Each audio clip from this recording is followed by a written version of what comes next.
Shalom Bapak Ibu, selamat hari Minggu untuk kita semua. Kita akan memulai hari ini dengan merenungkan firman Tuhan. Mari kita berdoa. Terima kasih Tuhan Yesus, kami sudah ada di hari kemenangan hari Minggu. Kami boleh bersama-sama hendak beribadah. Namun kami mau melandasi awal pagi ini dengan firman-Mu. Mohon hikmat dan tuntunan terang dari Roh Kudus. Dalam nama Yesus kami berdoa. Amin. Bapak Ibu, firman Tuhan kita terambil dari Matius 22 ayat 37 sampai dengan 39. Jawab Yesus kepadanya, kasihilah Tuhan Allahmu dengan segenap hatimu dan dengan segenap jiwamu dan dengan segenap akal budimu. Itulah hukum yang terutama dan yang pertama. Dan hukum yang kedua yang sama dengan itu ialah kasihilah sesama manusia seperti dirimu sendiri. Pada kedua hukum inilah tergantung seluruh hukum Taurat dan kitab para nabi. Itulah firman Tuhan yang menjadi dasar renungan kita pada hari ini. Tema kita adalah kasih bukan sekedar kata-kata. Nah, Bapak Ibu, banyak orang berkata, aku akan mengasihi kamu, tetapi pada pelaksanaannya tidak. Atau ada juga orang akan mengasihi jika orang yang dia kasih itu mengasihi dirinya. Itulah prinsip kasih dunia. Kasih yang bersyarat dan terbatas. Ya, unlimited love dan unconditional love. Kasih semacam itu bukanlah kasih sejati. Kasih pada hakikatnya adalah untuk diberikan. Kita tidak dapat mengasihi tanpa memberi atau berbuat sesuatu. Allah telah memberikan bukti nyata dan teladan bagaimana Dia mengasihi kita. Dalam 1 Yohanes 4, 10, 11 di sana dikatakan, inilah kasih itu. Bukan kita yang telah mengasihi Allah, tetapi Allah yang telah mengasihi kita dan yang telah mengutus anaknya sebagai pendamaian bagi dosa-dosa kita. Karena itu saudara-saudara yang kekasih, jikalau Allah sedemikian mengasihi kita, maka haruslah kita juga saling mengasihi. Jadi jelas di sana. Maka berdasarkan firman Tuhan ini ada dua kebenaran yang Dia nyatakan. Yang pertama adalah bahwa orang yang bisa mengasihi dengan benar bukan sekedar kata-kata adalah mereka yang sudah mengasihi atau mengalami kasih Allah maksudnya ya. Jadi orang yang bisa mengasihi dengan benar bukan hanya sekedar kata-kata, adalah mereka yang sudah mengalami kasih Allah. Dalam 1 Yohanes 4, 7, 8 berkata, sebab kasih itu berasal dari Allah dan setiap orang yang mengasihi lahir dari Allah dan mengenal Allah.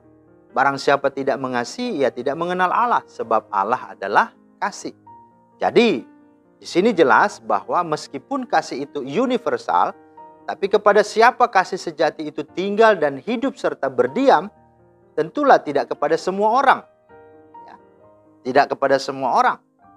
Tetapi sungguh-sungguh hanya kepada orang yang lahir dari Allah saja atau yang dipilih Allah.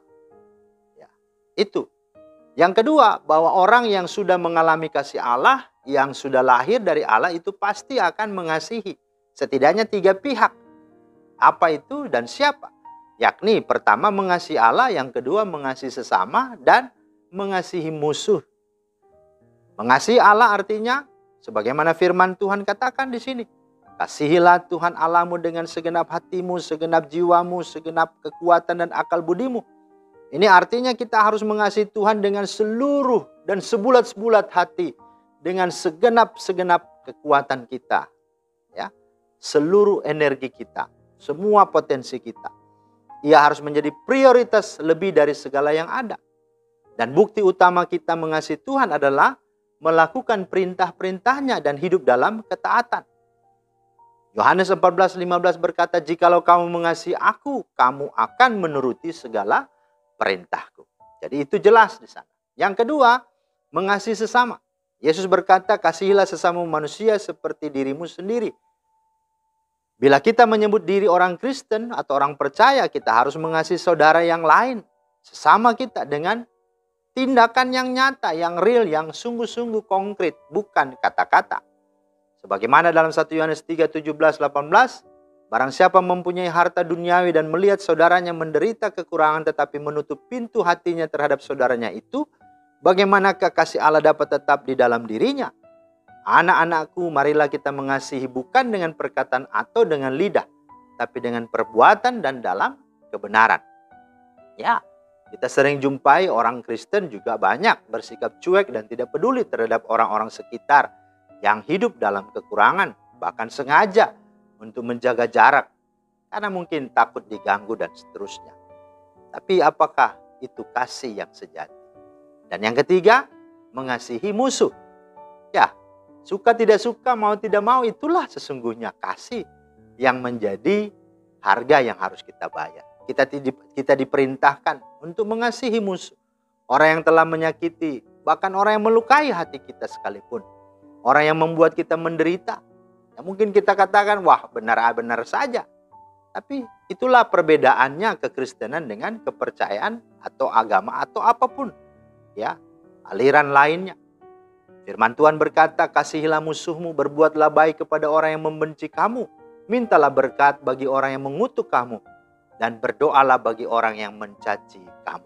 Lukas 6, 27-28. Nah, ini hal yang betul-betul kita harus hidupi sebagai bagian yang sesungguhnya menjadi buah wujud dari orang-orang yang sungguh telah mengalami kasih Allah.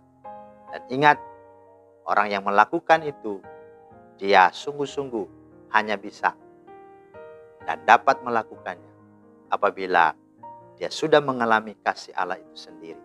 Tanpa mengalami kasih Allah, maka kasih yang dia lakukan itu semua hanya kepura-puraan, bahkan kesia-siaan. Karena itu, mari kita lakukan itu dengan setulus hati, karena kita sungguh telah dikasihi oleh Allah. Maka firman Tuhan dikatakan, pada kedua hukum inilah tergantung seluruh hukum Taurat dan kitab para nabi. Itu artinya ketika kita melakukan kasih kepada Allah, sesama dan musuh, maka sempurnalah hidup kita dan sungguh-sungguh penuhlah sukacita, baik kita maupun juga Tuhan. Tuhan Yesus memberkati. Amin. Terima kasih Tuhan Yesus atas firman-Mu. Kami bersyukur karena Engkau sungguh telah mengasihi kami. Dan biarlah kasih yang sangat-sangat spesial ini kami boleh bagikan, kami boleh salurkan kepadamu Tuhan, kepada sesama bahkan orang yang kami sungguh-sungguh benci, bahkan musuh. Karena kami percaya kasih-Mu cukup untuk mereka. Demi Kristus kami berdoa. Amin. Terima kasih. Tuhan Yesus memberkati. Selamat beribadah hari ini. Shalom.